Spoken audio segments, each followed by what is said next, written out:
Hi, my name is Jennifer Rivera, and I'm a first grade teacher at Impressa Elementary. I'm also a mom of 3. 2 of my kids go to Vista Unified Schools. I have a 10th grade daughter and a 5th grade son, and the youngest is just 2 years old, so he has a few years before he joins the Vista schools. In this video, I'd like to suggest ways to create an at-home learning environment. As parents, we know how much planning and preparation has to happen the night before in order for school to be successful. That is the same thing that happens in virtual school. The more we prepare, the more we create safe and fun learning environments, the easier it will be to transition to virtual schooling. I want you to think about these 5 areas to help create that at-home learning environment. First, workspace. Second, schedule. Third, tools. Fourth, weekly and daily preparation. And fifth, motivation. Creating a learning space for your child is extremely important. We want to set up an environment that is quiet and clutter-free.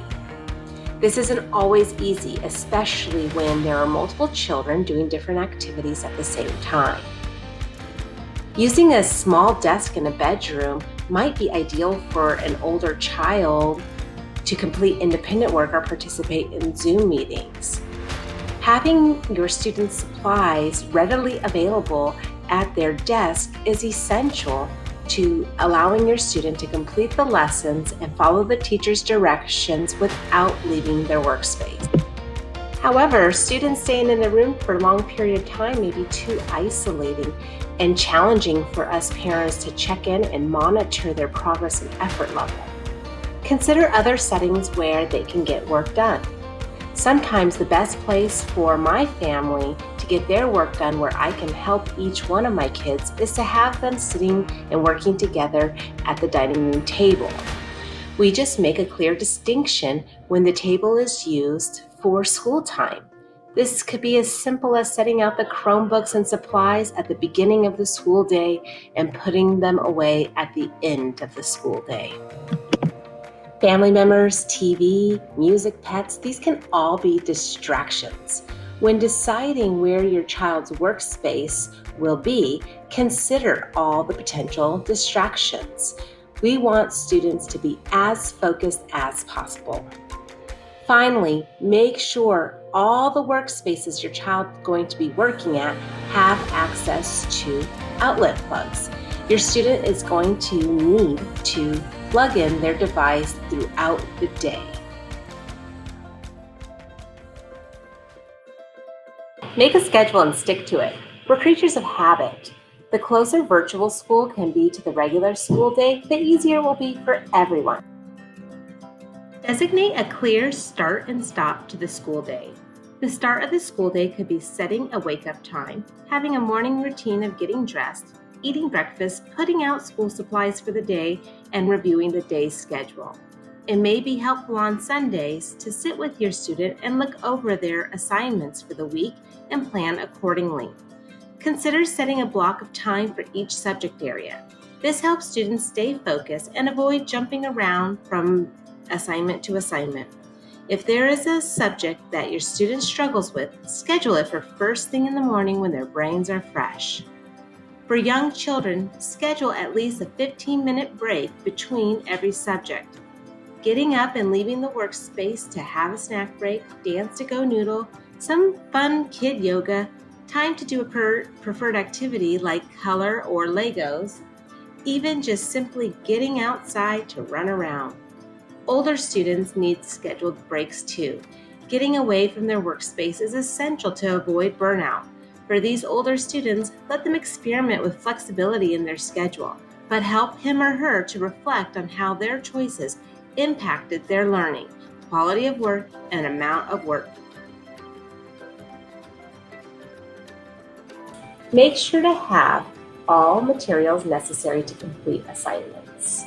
I suggest keeping a caddy full of basic school supplies, such as sharpened pencils, a sharpener, pens, erasers, crayons, colored pencils, markers, scissors, glue sticks, liquid glue, lined paper, spiral notebooks. These are great basics, but teachers will also provide a list of anything else that might be helpful. Using a caddy is great because it allows the supplies to be portable. I have found having pencils and paper at every workstation very easy. We also keep that caddy in the central work location where most of the assignments will be completed. Include a timer as one of your tools. It can be a helpful way to stay on track. Weekly and daily preparations. Again, it might be very helpful for you and your child to sit down on Sunday night to review the upcoming activities. Set a daily plan and goals for which assignments should be completed at what part of the day. Manage those distractions. Check messages. Communicate with teachers in the school site. Check to make sure your students' work is complete and submitted. Motivation. In the classroom and at home, students need to keep motivated. Some days in virtual school will be exciting, but other days it might be hard to keep motivated.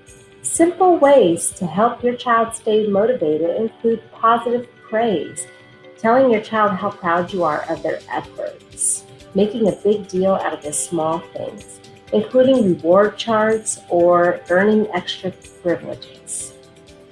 Other times your child might just need some extra supports. And here are some ideas when your child is stuck. Check out the accessibility features on your Chromebooks, such as read aloud, text-to-speech, slow down videos. Reach out to your child's teacher. What to do when kids say, "I don't get it." Help them identify their barriers and what they don't understand, and remind them of the power of yet. Help your student come up with a plan for what to do if they don't understand something. Encourage them to advocate for themselves, which includes emailing their teachers, texting a friend, or attending virtual office hours.